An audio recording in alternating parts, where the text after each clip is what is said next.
Provence, a region in the south of France famed for its beautiful scenery and sunshine. We're here with two lifelong friends and chefs from Westfield, New Jersey. It's a beautiful morning at the villa, and as their families enjoy the surroundings and sunshine, Margaret and Jane are hard at work in the kitchen, cooking up a traditional French dish. We're making Ratatouille, which is definitely absolutely comes from this area. This area is abundant in fruits and vegetables, and specifically eggplants and zucchini and onions and red peppers, garlic, herbe de Provence. All of that is in here with great olive oil. This is almost like a peasant dish, really. It's just all these vegetables stewed together at once. Normally it comes out perfectly. It's not as perfect as we would like, but it's still pretty. And it's a little bit, it shouldn't be this soupy, really. But Julia Child always said, never apologize. Really could make it in about an hour, cooking the vegetables all separately with good amount of olive oil, good amount of salt. Every time you think you have enough salt, it's never enough. You need more salt. Salt is essential. And Jane's, for example, putting in herbe de Provence right there. Herbe de Provence are also abundant around here. And the rosemary, thyme, oregano. Never, people, what is it? Lavender. Not lavender. People in other countries think that lavender belongs in it. It's a flower and it does not belong in here. If you'd like to make this meal, you can find all our recipes at maggiecooks.net. And we're doing chicken breasts and chicken thighs with the bone. And again, it's salt, olive oil, herbs de Provence. It's very simple and very delicious. So we're going to finish it in the oven. I would definitely be pouring that sauce all over it. Yep. And all this oil now has the fat from the chicken and all the herbs. So that gets poured over. Because Flavor. there's so much flavor, right? It still needs to be cooked.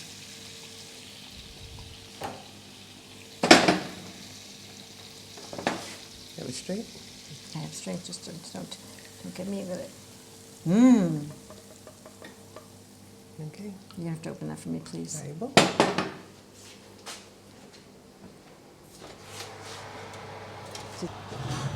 It's at 200 degrees. Centigrade. So I'm not sure. Right, we don't do centigrade, We would normally do it at 350. which I think is a little bit higher. Oh, no, I think 225. 165 is closer to it. So that will go with fried potatoes, which we're working on. I just parboiled them. And ratatouille. I don't say it as nicely as Margaret. Then we have a stuffed tomato. That's parsley, garlic, and some breadcrumbs, salt, and a little Parmesan cheese. Those who will go in the oven to melt the cheese and brown. Right. And a green salad. We're at a nice big table in the fresh air. There's a nice breeze the time we sit down to eat. Whenever you're able to eat outside, why not? You know? The beautiful air and the beautiful view. Right. I mean, you can't beat it. Okay. So Jane and I met because our boys were in school together. And they were about 6 or 7 years old.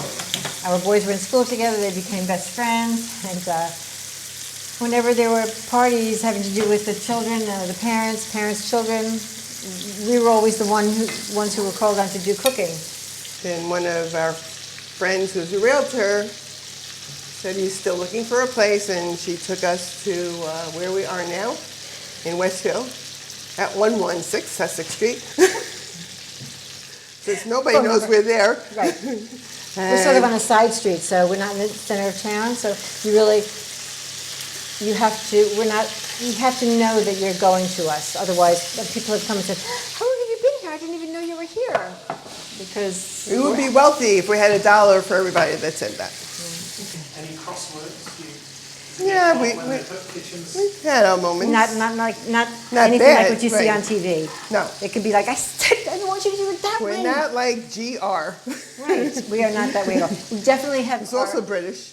right. We definitely have our moments but it's over like that. Once Right. it's done, the awards are out, and then we get back to doing what we're doing. It's Give nothing. them a big hug, Right. Sorry. a big sorry, and that's it. Sometimes You there's no can't help sorry. it. We're together like, Right. Look, we're together almost 7 days a week, often 7 days, and look, we're on vacation together. So it must be okay. Margaret's connections with France go much deeper. Her grandma was a Cordon Bleu trained chef in Paris, and her family renovated a beautiful farmhouse in Provence. It was in the family for many generations, and it was given to my uncle. And we started coming here again when I was 18, and it was very run down, and they started to have to renovate it. And it's still in a stage of renovation, but it was lovely. We came here almost every summer just to enjoy Provence. It's in the middle of Provence, a tiny little town called Sannes, and we love it here. So my grandmother went to the Cordon Bleu. There were two types of cooking school there. One was for professionals, and the other was for women who were they were made to housewives. no, but at a separate, an elevated level. They were sent there almost like a finishing school to learn how to cook for their husbands and their families. And so she was a fantastic cook. And my mother used to say, "You don't need a big kitchen." My mother used to cook on a little stove this big, and she made dinner parties and beautiful French food, and I have all her papers, her handwritten recipes from the Cordon Bleu. It's a good memory. So anyway, it's in the blood, for sure. What did she used to say about this place? She loved coming here too. Everybody loved it. Everybody loved it. It was a family gathering place. All the generations were here and enjoying it. My parents came from the States, and we came here. They were here for like 6 weeks. We would come for 3 weeks. It was pleasant for everybody. There's the Luberon Mountains over there, and apparently we have this basin here and a fountain that were here since the Romans were here. And we think that probably, the water is still running in it from the mountain. That water irrigates all the fields here. And we think that probably because this fountain is right here, it must have been the center of town 2,000 years ago. And it hasn't stopped since. And we were making our coffee with that water and drinking that water, and it's a lot of wonderful memories. And amazing that the Romans did that, that they knew that they had to give water to the fields, and they transferred water from that mountain to here. And it has the best figs. Has the best figs. Almost berries like this one right here. These two, and some that are just ready for picking right now, that you just want to eat them off the tree. There are so many on the ground that nobody's taking advantage of and eating. And we just love this fig tree. This wouldn't be the Provence if there wasn't a vineyard at this farm as well.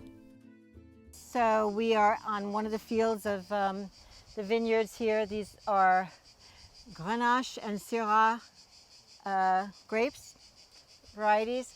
And the way it's done in this area is that the farmer brings the grapes to a co-op, and they all go together and share. I think mostly they did rosés, and I think any food from this area goes well with rosé, especially in the summertime. It's perfect. It's a little windy now, and I think that's probably the Mistral is showing up. It seems to be coming in the afternoon. I'm happy with the wind. We're very happy. Sometimes we've been here when it really can blow you away. Yeah. Provence is known for its many beautiful villages, and Lourmarin is no exception. With dinner prepared, Margaret and Jane head to the market. But first, how do you know if the fruit is ripe? First, they have to look really good, like the nectarines. They have to look like they just came from the tree. Something my father taught me is they have like little speckles on them sometimes, and it's almost a guarantee that it's going to be a great fruit inside. You're getting 3? I'm going to get 3. It's 3 for 5. I just opened up one this morning. Good. Yep. It was fragrant and delicious. All right. Sugar. Bonjour, madame. Monsieur. Okay, we'll take this one. It's okay. Oui. Oui. C'est bon. In French they say, give me a knife that cuts. You know, when you're in the kitchen with somebody. Au revoir. Merci. Here's something soft. This is soft. Which one? Down here? Yeah. The stinky one? Saint-Nectaire. I mean, I'm fine. You want a piece of that? Yeah. I'm going to tell him I want it from this side. Plutôt d'ici, pas... Oui. Lourmarin has been an important staging post since the 11th century, and it's just under an hour from the Marseille-Provence airport. Here at the market you can buy everything from cookware and crockery to local products like cheese and wine. They have plenty. If you want less of a crowd, you can be here at 9, but other than that... And it's a very hot day, but you feel the breeze and the trees, your umbrella.